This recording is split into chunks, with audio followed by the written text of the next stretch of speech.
Hi mommas, welcome to యాస్టెక్ movie store.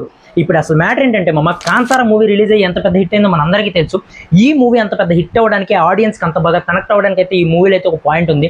అదేంటంటే ఈ మూవీలో ఉన్న దేవుళ్ళు అనమాట. ఈ దేవుళ్ళకి ఆడియన్స్ అయితే బాగా కనెక్ట్ అయ్యారు.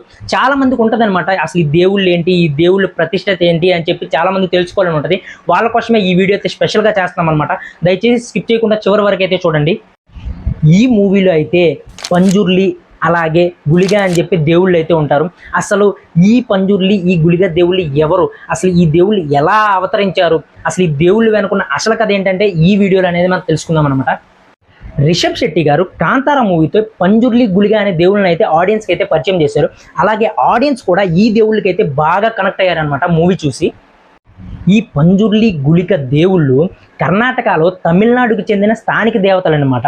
కాంతారా సినిమా రాకముందు ఈ దేవుళ్ళ గురించి అయితే అసలు ఎవరికి కూడా తెలియదు.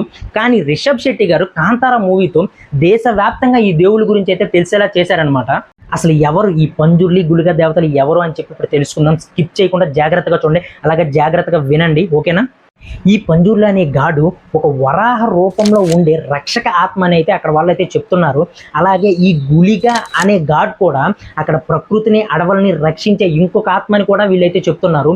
వీళ్ళైతే ఈ దేవుళ్ళకి భూతకోలతో అయితే పూజలు అయితే అందిస్తారనమాట. అయితే అక్కడ వాళ్ళు ఏం చెప్తున్నారంటే, దాదాపుగా ఈ దేవుళ్ళు 5,000 సంవత్సరాల నుంచి అక్కడ ఉన్నట్టయితే వీళ్ళైతే చెప్తున్నారనమాట. అయితే వీళ్ళ పూర్వీకులు ఈ దేవుళ్ళకి భూతకోలతో పూజలు చేయటం వల్ల ఆ దేవుళ్ళని భూత పూజ అని పిలుస్తారంట. అయితే భూత పూజ అన్నామని చెప్పి చాలా మంది మైండ్లో ఏం నడుస్తుందంటే, భూతం అనగానే ఆ దెయ్యాలు, నెగిటివ్ ఎనర్జీస్, ప్రేతాత్మలు అని చెప్పి చాలామంది ఆలోచిస్తారు. అసలు ఆ ఆలోచన మైండ్లోకి రానివద్దండి. ఎందుకంటే ఈ దేవుళ్ళకి అసలు వాటికి ఎటువంటి సంబంధం అయితే లేదు, ఇదైతే గుర్తుపెట్టుకోండి.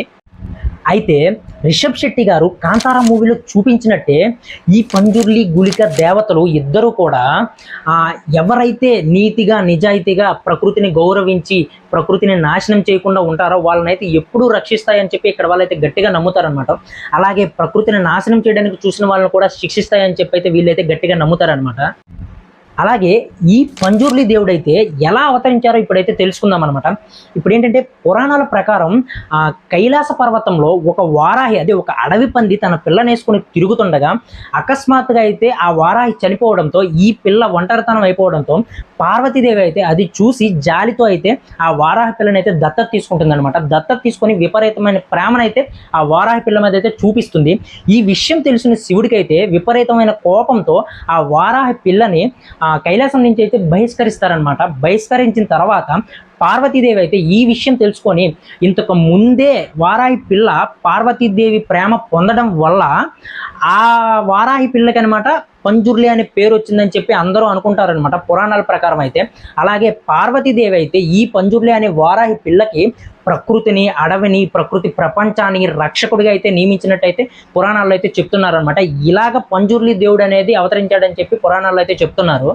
ఇప్పుడు ఈ గుళిక దేవుడు ఎలా అవతరించారో తెలుసుకుందాము. ఇంచుమించు ఇలాగే ఉంటుంది. పంజుర్లి దేవుడు పార్వతీదేవి ప్రేమ వల్ల అవతరిస్తే, గుళిక దేవుడు కోపం వల్ల అవతరించాడంట. అసలు ఈ మ్యాటర్ ఏంటంటే, విశ్వ వినాశనం టైంలో శివుడు కోపంతో విసిరిన ఒక రాయే ఈ గుళిక దేవుడు అని చెప్పి అక్కడ వాళ్ళు అయితే నమ్ముతారనమాట. కాంతారా మూవీలో చూస్తాం కదా, ఒక రాయి ఉంటుంది త్రిశూలం లాగా. ఈ రాయి అయితే శివుడు కోపంతో విసిరాడని చెప్పి, ఆ కోపంతో విసిరిన రాయే గుళిక దేవుడిలా మారాడని చెప్పి ఇక్కడ వాళ్ళైతే నమ్ముతారు. ఈ గుళిక దేవుడు న్యాయానికి, ధర్మానికి అవతారం అని చెప్పి, ఎక్కడ అన్యాయం జరిగినా, ఎక్కడ అధర్మం జరిగినా అక్కడైతే ఖచ్చితంగా గుళిక దేవుడు ప్రత్యక్షమవుతాడని చెప్పి ఇక్కడ ప్రజలైతే గట్టిగా నమ్ముతారనమాట. అసలు కథ అయితే ఇదేనమాట. ఇలాగా పంజుర్లి గుళిక దేవుళ్ళు అయితే అవతరించడం అయితే జరిగింది. రిషబ్ శెట్టి గారు కాంతారా మూవీతో ఈ పంజుర్లి, ఈ గుళిక దేవుళ్ళని అయితే ఆడియన్స్ ముందుకు తీసుకొచ్చి కట్టి పడేశారనమాట. అలాగే దేశవ్యాప్తంగా ఈ దేవుళ్ళ గురించి అయితే తెలిసినట్టయితే చేశారనమాట.